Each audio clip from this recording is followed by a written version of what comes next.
ఓం నమో భగవతే వాసుదేవాయ.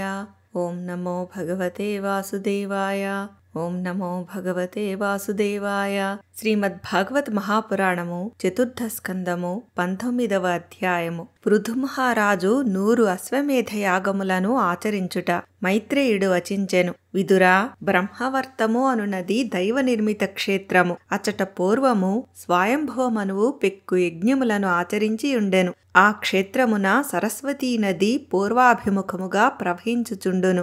ఆ పవిత్ర ప్రదేశమునందే పృథు మహారాజు 100 అశ్వమేధ యాగములను చేయుటకు దీక్ష వహించెను. పృథు మహారాజు యొక్క ఆ యజ్ఞ మహోత్సవ దీక్షను గూర్చి ఇంద్రునకు తెలిసెను. అంతటా ఆ మహాత్ముడు మహారాజు యొక్క యజ్ఞములు పూర్తి అయినచో అతడు తనకు మించిన వాడగునని తలంచి సహింపలేకపోయెను. శ్రీమన్నారాయణుడు సర్వేశ్వరుడు, సర్వసమర్థుడు, సకల లోకములకు పూజ్యుడు, సర్వాంతర్యామి, యజ్ఞాధిపతి అయిన ఆ శ్రీహరి పృథు మహారాజు యొక్క యజ్ఞదీక్షకు పరితృప్తుడై ఆయనకు ప్రత్యక్షమయ్యెను. బ్రహ్మదేవుడు, పరమశివుడు, అనుచర సహితులైన లోకపాలురు ఆ పురుషోత్తముని అనుసరించుచుండిరి.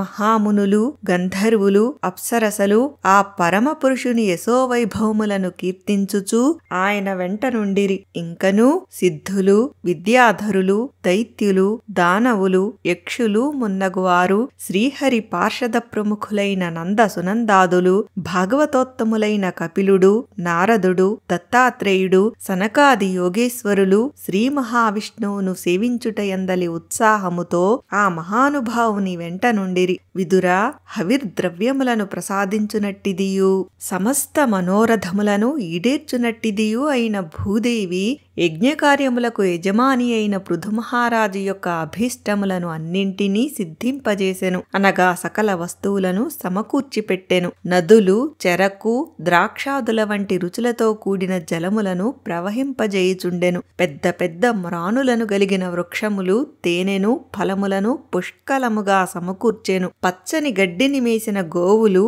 పాలు, పెరుగు, వెన్న, నెయ్యి, మజ్జిగ వంటి పదార్థములను ప్రసాదించెను.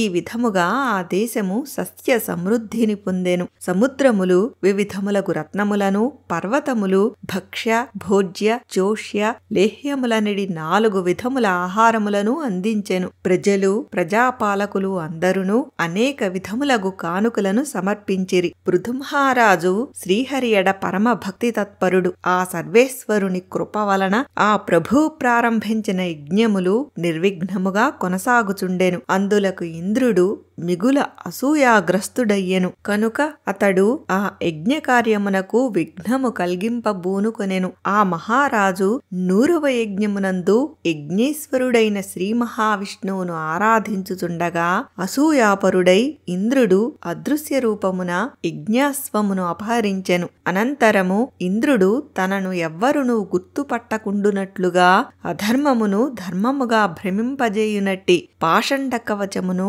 ఆత్మరక్షణకై ధరించి యజ్ఞాశ్వముతో సహా ఆకాశమున పారిపోవుచుండెను. ఆయనను అత్రి మహాముని చూచి అతనిని సంహరించుటకై మహారథుడైన పృథు మహారాజు కుమారుని ప్రేరేపించెను. వెంటనే పృథుసుతుడు ఓరి నిలువుము నిలువుము అని పలుకుచు క్రోధముతో అతనిని వెంబడించెను. ఆ సమయమున ఇంద్రుడు తన శరీరము నిండా భస్మము పూసుకొని శిరస్సునందు జటాజోటమును కలిగియుండెను. ఆ రూపమును చూచి పృథుని తనయుడు అతనిని ధర్మమూర్తిగా భావించి అతనిపై బాణమును ప్రయోగింపలేదు.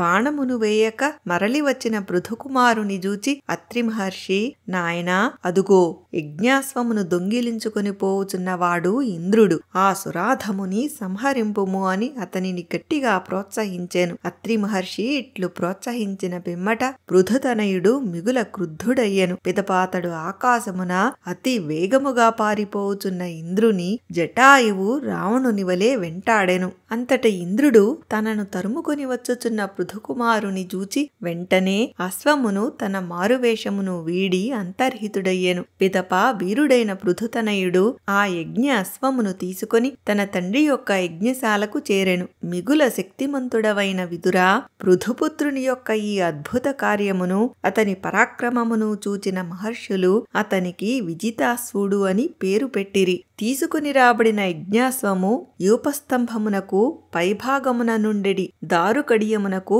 బంగారు గొలుసుతో కట్టివేయబడి ఉండెను. అంతటా మాయావి అయిన ఇంద్రుడు యజ్ఞశాల ప్రదేశమున దట్టమైన చీకటిని వ్యాపింపజేశాను. ఎవ్వరికినీ తెలియకుండా ఆ చీకటిలో మసలుచూ అతడు యజ్ఞాశ్వమును బంగారు గొలుసుతో సహా అపహరించుకొని పోయెను. ఇంద్రుడు ఆకాశ మార్గమున త్వరత్వరగా పరిగెత్తుచుండగా అత్రి మహర్షి గమనించి మరల అతనిని విజితాశ్వునకు చూపెను. కపాలమును ఖట్వాంగమును ధరించియుండుటచే అతనిని అనగా ఇంద్రుని పరమశివునిగా భావించి పృథుపుత్రుడు అతనిని బాధింపలేదు. కాని అత్రి మహర్షి తిరిగి గట్టిగా ప్రోత్సహించిన పిమ్మట పృథుపుత్రుడు క్రోధావేశపరుడై అతని మీద బాణమును ఎక్కుపెట్టెను. అంతట దేవేంద్రుడు అశ్వమును తన మారు రూపమును త్యజించి అదృశ్యుడై అచటనే నిలబడెను. మహావీరుడైన విజితాశ్వుడు ఆ యజ్ఞాశ్వమును తీసుకొని తండ్రి యొక్క యజ్ఞశాలకు చేరెను. అప్పటి నుండి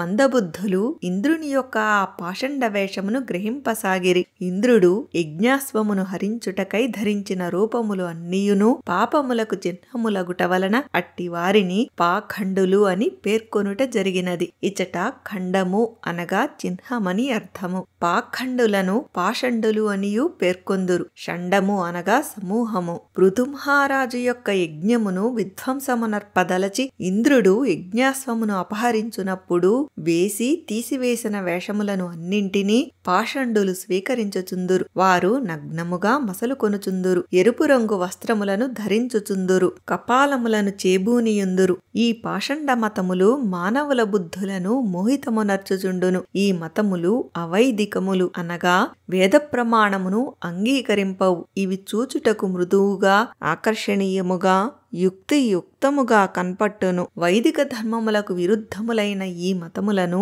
ధర్మములుగా భావించి జనులు వాటి యందు ఆసక్తులగుచుందురు. అద్వితీయ పరాక్రమశాలి అయిన పృథుమహారాజునకు ఇంద్రుడు యజ్ఞ విధ్వంసమునకై చేసిన అకృత్యములు అన్నియూ తెలియవచ్చెను. అంతటా అతడు మిగుల క్రుద్ధుడై ఇంద్రుని సంహరించుటకై ధనస్సునందు బాణమును ఎక్కుపెట్టెను. ఆ సమయమున క్రోధావేశపరుడయ్యున్న ఆ మహారాజును తేరిపారజూచుటకు ఎవ్వరికినీ శక్యముగాకుండెను. సాటిలేని బలపరాక్రమములు గల ఆ మహారాజు ఇంద్రుని వధించుటకు ఉద్యుక్తుడయ్యున్నట్లు అత్రి మున్నగు ఋత్విజులు గ్రహించిరి. అంతట వారు ఆయనను ఆ ప్రయత్నము నుండి నివారించుచు ఇట్లు పలికిరి: మహారాజా, నీవు మిగుల బుద్ధిశాలివి. నీవు యజ్ఞ దీక్షలో ఉన్నావు. దీక్షలో ఉన్నవారు శాస్త్రోక్తముగా యజ్ఞ పశువును తప్ప ఇతర ప్రాణిని వధించుట యుక్తముగాదు. ఈ యజ్ఞ కార్యమునకు విఘ్నము కలిగించుటకు పూనుకొనిన నీ శత్రువగు ఇంద్రుడు అసూయాగ్రస్తుడైనాడు. అంతేకాదు, విస్తృతమైన నీ కీర్తి చేత ప్రస్తుతము అతడు తేజోవిహీనుడై ఉన్నాడు. మేము అమోఘమైన ఆవాహన మంత్రముల ద్వారా అతనిని ఇచ్చటికి రప్పించెదము. నీకు కీడు తలపెట్టిన ఆ ఇంద్రుని మా మంత్ర ప్రభావముచే అగ్నికి ఆహుతి చేసెదము. విదురా, యజ్ఞ యజమాని అయిన పృథుమహారాజునకు ఇట్లు విన్నవించిన పిదప ఋత్విజులు కోపముతో మంత్రపూర్వకముగా ఇంద్రుని ఆహ్వానించిరి. పిమ్మటవారు శృకు శృవముల ద్వారా ఆహుతులను సమర్పించుటకు సన్నద్ధులైరి. అప్పుడే బ్రహ్మదేవుడు అచటికి విచ్చేసి వారి ప్రయత్నములను నిలువరించెను. ఋత్విజులారా, మీరు ఇంద్రుని వధింపతగదు. ఏలయన యజ్ఞమనగా ఇంద్రుడే. అతడు భగవంతుని ప్రతినిధి. యజ్ఞము ద్వారా మీరు ఆరాధించుచున్న ఈ దేవతలు అందరును ఇంద్రుని అంగములే. అట్టి ఇంద్రుని మీరు చంపగోరుచున్నారు. ఇది ఎంతవరకు యుక్తము?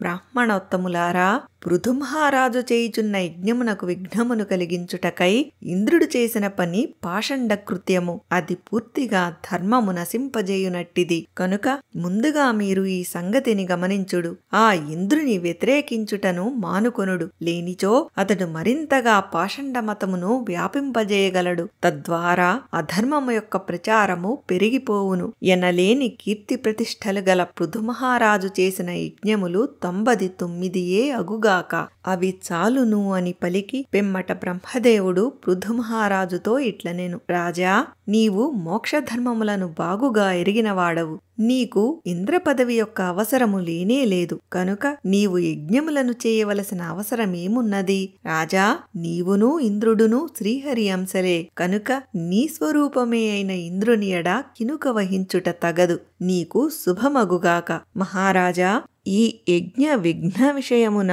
నీవు ఏమాత్రము చింతింపవలదు. నీవు నా మాటను సాదరముగా వినుము. దైవికముగా విఘ్నము ఎదురైనప్పుడు అదే పనిగా దానిని గూర్చియే ఆలోచించుచున్న వాని మనస్సు మిగుల కోపమునకు లోనగును. అప్పుడు అతడు మోహపరవశుడై అశాంతిని పొందును. రాజా, ఈ యజ్ఞమును విరమింపుము. దేవతలందరూ మిగుల దురాగ్రహులు, అనగా అంతులేని పట్టుదల గలవారు. ఇంద్రునిచే సృష్టింపబడిన పాషండులు ఇట్లు ధర్మ వ్యతిరేక కార్యమునకు ఒడిగట్టిరి. మహారాజా, యజ్ఞాశ్వమును దొంగిలించి నీ యజ్ఞమునకు విఘ్నము కలిగించుటకు పూనుకొనినవాడు ఇంద్రుడే. అతనిచే సృష్టింపబడిన వారే ఈ పాషండులు. వీరు తమ తియ్యని మాటల చేత జనులను ఆకట్టుకొనుచున్నారు. ఆ పాషండుల మాటల ఉచ్చులలో పడిన ఈ జనులను చూడుము. మహారాజా, నీవు సాక్షాత్తు విష్ణువంశ సంభూతుడవు. వేణుని దురాచారము వలన జనుల యొక్క వర్ణాశ్రమ ధర్మములు లుప్తములైపోవుచుండెను. సమయానుకూలముగా ధర్మమును పరిరక్షించుటకై నీవు వేణుని శరీరము నుండి ఉద్భవించితివి. నృపాలా, నీవు సాక్షాత్తుగా భగవద్ అవతార పురుషుడవు. ధర్మ పరిరక్షణకై అవతరించినట్టి నీవు నీ లక్ష్యమును గూర్చి బాగుగా ఆలోచింపుము. భృగువు మొదలగు ప్రజాపతుల యొక్క సత్సంకల్పమును నెరవేర్పుము. ప్రబలమైన ఈ పాషండ మార్గము ఇంద్రుని యొక్క మాయ వలన ఏర్పడినదే. ఇది అధర్మమునకు తల్లి వంటిది. కనుక ఈ పాషండ మార్గమును రూపుమాపుము. మైత్రేయుడు వచించెను. విదురా, లోకగురువైన బ్రహ్మదేవుని యొక్క ఆదేశానుసారము సర్వసమర్థుడైన పృథుమహారాజు యజ్ఞ సంకల్పమును విరమించెను. అంతేగాక ఆ ప్రభువు ఇంద్రునితో సఖ్యమును ఏర్పరచుకొని సంధి చేసుకొనెను. నిరుపమానమైన యజ్ఞములను నిర్వహించిన పిదప పృథుమహారాజు అవభృత స్నానమును ఆచరించెను. అతని ద్వారా ఆయా యజ్ఞములయందు హవిస్సులను అందుకొని పరితృప్తులైన దేవతలు ఆయనకు పెక్కు వరములను ప్రసాదించిరి. విదురా, నరేంద్రులలో ప్రముఖుడైన పృథుమహారాజు మిగుల భక్తి శ్రద్ధలతో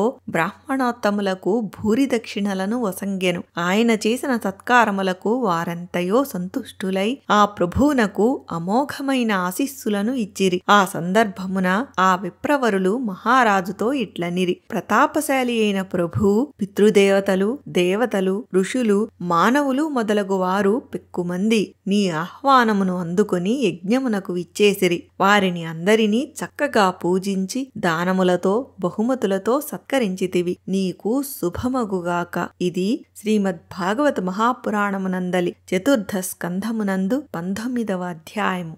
ఓం నమో భగవతే వాసుదేవాయ. ఓం నమో భగవతే వాసుదేవాయ.